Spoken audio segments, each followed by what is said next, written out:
오늘의 사연 시작합니다. 저는 한적한 시골에서 이장을 맡고 있습니다. 그렇다고 아주 노인네는 아닙니다. 내 나이 55 한창이죠. 시골은 원체 젊은 사람이 없다 보니 제 나이 정도면 한참 일할 때입니다. 도시 생활 한참이던 40 중반에 교통사고로 와이프를 잃고 상심이 너무 커서 애들 대학 보내고 도시 생활을 접고 고향으로 내려왔습니다. 부모님이 사시던 집인데 두 분 돌아가시고 가끔씩 주말에 머리 식힐 겸 내려와 지내던 곳인데 도시 생활 접고 이곳에서 살게 될 줄은 몰랐네요. 욕심 없이 열심히 일하고 맛깔스러운 고향 음식 먹으면서 나이 많으신 어른들과 어울리다 보니 저는 젊은이 취급을 받았고 자연스레 이장을 맡았습니다.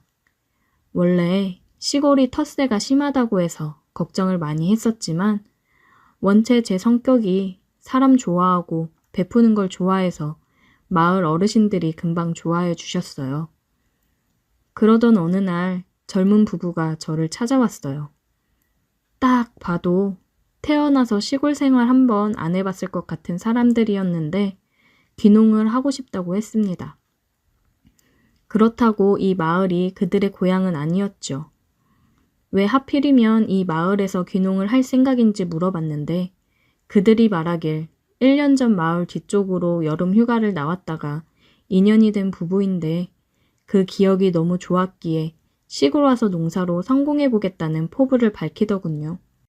저는 솔직히 두 사람이 귀농을 해서 농사를 짓고 산다는 말에 큰 관심은 없었고 나이 많은 사람들 사이에 있다 간만에 젊은 사람들을 보니 괜스레 반가웠어요.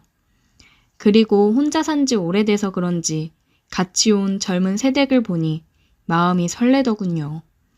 생김새도 이쁘장하고 하얀 피부에 밝은 모습이 그저 눈으로 보기만 해도 좋더라고요. 그냥 보기만 해도 기분이 좋아지는 그런 사람이었습니다.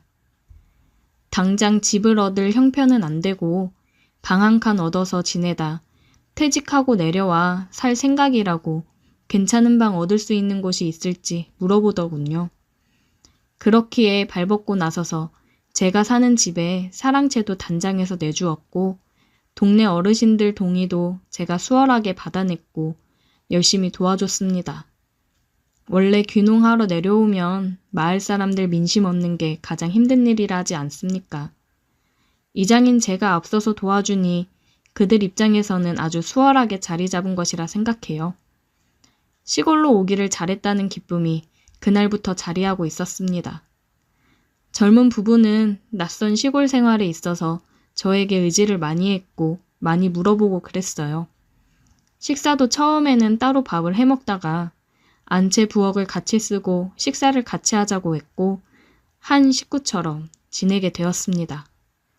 상을 차릴 때 얼핏 보이는 새댁의 모습에 제 방으로 들어와서 가슴을 쓸어내린 적이 한두 번이 아닙니다.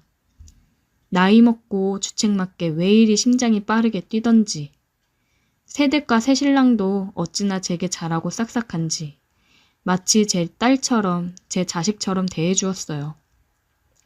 그러던 어느 날 새댁 남편이 서울에 퇴직금 정리와 몇 가지 물건들을 구입할 게 있다며 상경을 하고 저는 1박 2일 동안 새댁과 단둘이 있게 되었습니다.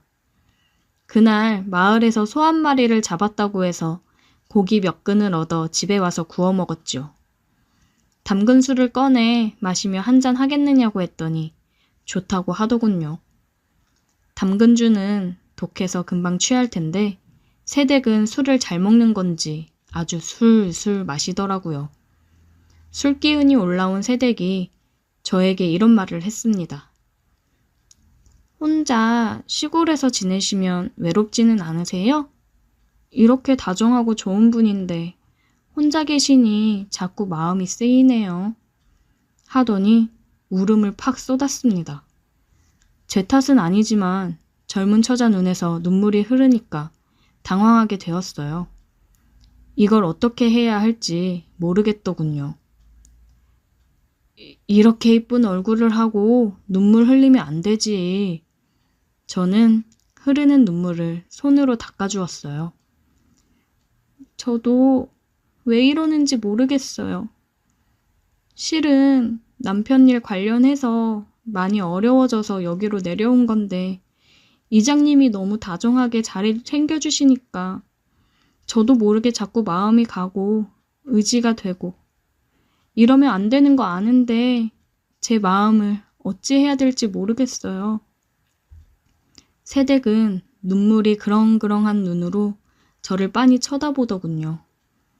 막상 새댁도 나와 같은 마음이라 생각하니 어찌해야 할지 모르겠더군요. 말없이 술을 좀 더 큰 그릇에 따라 한 잔 벌컥 마셨습니다. 그냥 지금 이 순간 취해서 그런 거라고 변명거리를 만들고 싶었어요.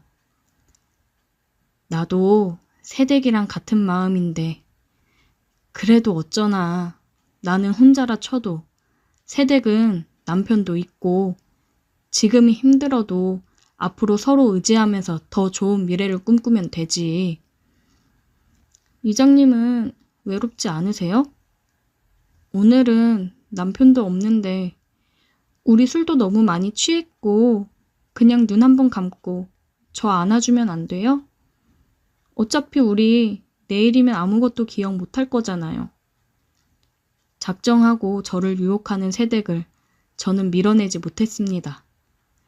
어느 누가 이렇게 앞에서 유혹을 하는데 넘어갈 수 있을까요? 우리는 내일 모든 걸 잊기로 하고 입을 맞췄습니다. 이게 얼마만의 여자와 입맞춤인지 입맞춤으로도 저는 날아갈 듯한 기분이었습니다. 그렇게 우리는 방 안의 얇은 이부자리에서 서로를 안았습니다.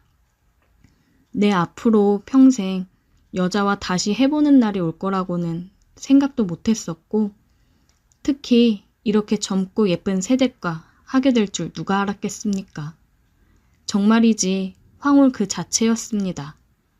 우리는 다음날 한 이불에서 눈을 떴습니다. 숙취 때문인지 평소보다 눈이 늦게 떠지더군요. 그런데 밖에서 자동차 소리가 들려 화들짝 놀랐습니다. 얼른 옷을 주워 입고 새댁은 방 안에 있던 쟁반을 하나 들고 나갔어요.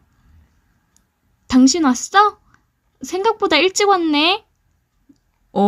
일이 생각보다 일찍 마무리됐어. 근데 쟁반은 뭐야? 아, 밥 먹고 커피 한 잔 타서 이장님 갖다 드렸어. 당신은 밥은 먹었어? 휴게소에서 간단히 먹었어. 들어가자. 밖에서 두 사람의 소리를 듣는데 가슴이 철렁거렸습니다. 역시 사람은 죄를 지으면 안 된다는 걸 느꼈어요. 그리고 우리는 그날 밤이 너무 좋았던 나머지 그날 하루로 끝을 낼 수 없었습니다. 새댁 남편이 없는 날이면 우리는 몰래 사랑을 나누고는 했습니다. 집에 있을 땐 제가 아는 사람 없는 장소로 가서 사랑을 나누곤 했어요. 끊을 수 없는 지독한 관계였습니다. 아무것도 모르고 허허 실실 웃으면서 저나 새댁한테 잘하는 새댁 남편을 보니 괜스레 미안해지긴 했지만 저도 어쩔 수 없는 이기적인 사람이었습니다.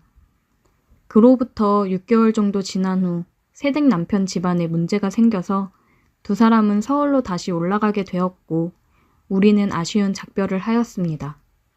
가끔 문자로 서로의 안부를 묻다가 너무 보고 싶은 마음에 약속을 잡고 서울로 간 적도 있습니다. 그 몇 달 새 새댁의 얼굴이 많이 어두워졌더라고요. 부부 사이에 문제가 있다고 말하며 힘들어 했습니다. 새댁이 농담식으로 제게 이런 말을 한 적이 있습니다. 나 이혼하고 아저씨한테 갈까?